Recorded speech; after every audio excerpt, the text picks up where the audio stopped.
Ben Fenerbahçeliliğimle gurur duyuyorum, iftihar ediyorum.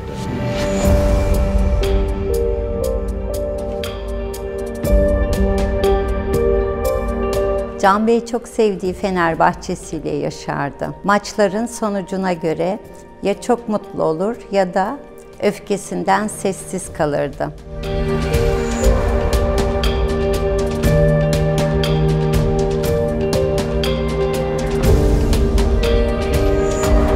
Sarı lacivert renklerden oluşan Fenerbahçe için var olmuş bir hayat yaşadı Can Bartu.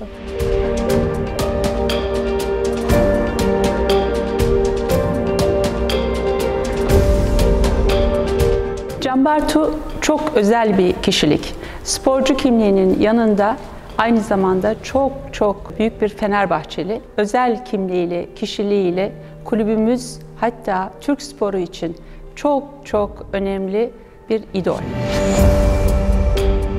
Daha gurur verici bir şey tabii ki. Böyle bir camianın, böyle bir futbol takımının, böyle spor kulübünün bırak başarılarını, şarkısına girmek ne demek ya? Milli marş gibi bir şey ya.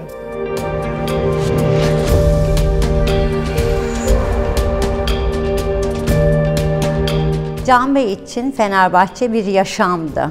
Ne mutlu ki son gününe kadar Fenerbahçe ile yaşadı. Camiamız da son gününe kadar ona saygısını ve vefasını hiçbir zaman esirgemedi.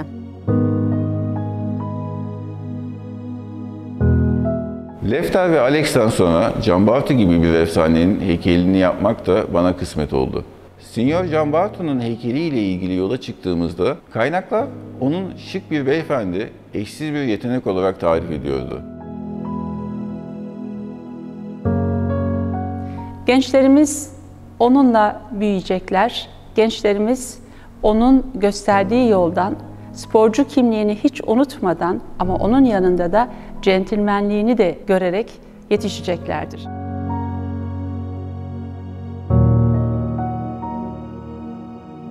Çocukluğumdan bugünüme, ondan öğrendiklerim değerlerle taraftarlığıma birçok anlam kattı kendisi.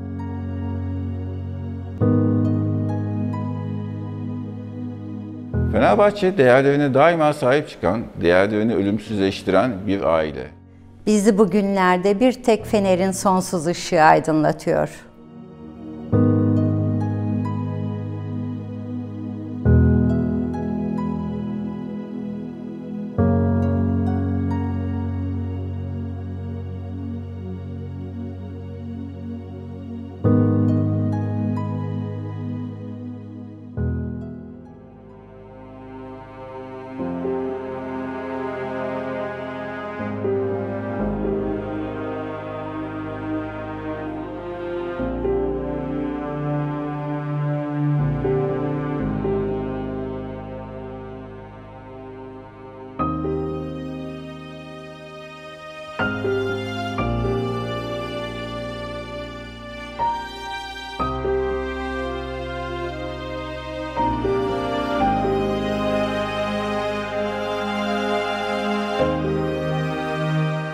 Futbol sahalarında hem basketbol potalarına Fenerbahçe formasının yanında milli formasıyla da eşsiz izler bırakan Can Bartu, zarif, zeki, çevik, ahlaklı bir insandı.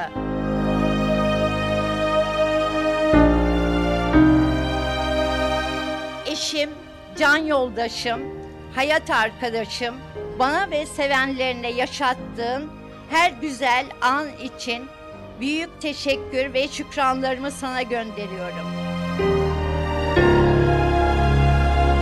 Aidiyet ve sorumluluk duygusu Fenerbahçe'ye karşı her zaman ön plandaydı. Bu kadar Fenerbahçe ile özdeşleşmiş birinin rakip kulüpler tarafından da sevgi ve saygı ile karşılanmasının spor dünyasına örnek olacak büyük bir özellik olduğunu düşünüyorum. Efsaneler ölmez diyorum ve Fenerbahçe Kulübü, kulübe hizmet eden hiç kimseyi unutmaz, unutturmaz. Fenerbahçe vefalı bir kulüptür, değerlerini unutmaz. Can Bartu ve onun gibiler hiçbir zaman unutulmayacak. Yaşarken de unutulmayacak, öldükten sonra da unutulmayacak.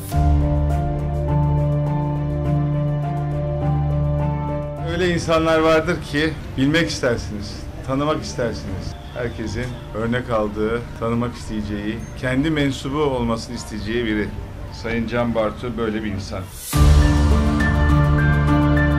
Çubuklu olan aşkı, Fenerbahçe sevdası, asil duruş, beyefendiliği, giyim kuşamı, stili, tarzı. Kendisine bakıyorsunuz eski fotoğraflarına, siyah beyaz fotoğraflarına, güneş gibi parlayan, farklı duran bir insan var. İyi ki Can Bartu Fenerbahçeli olmuş. İyi ki Fenerbahçe'nin evladı olmuş. İyi ki Fenerbahçe'nin yetiştirdiği bir sporcu olmuş. İyi olmuş çünkü vefatına kadar da o hep Fenerbahçe'sini sevmiş, korumuş, sahiplenmiş. Can Bartu, çubuklu için yapılanlar sonsuzlukta yankılanır sözünün tam karşılığıdır.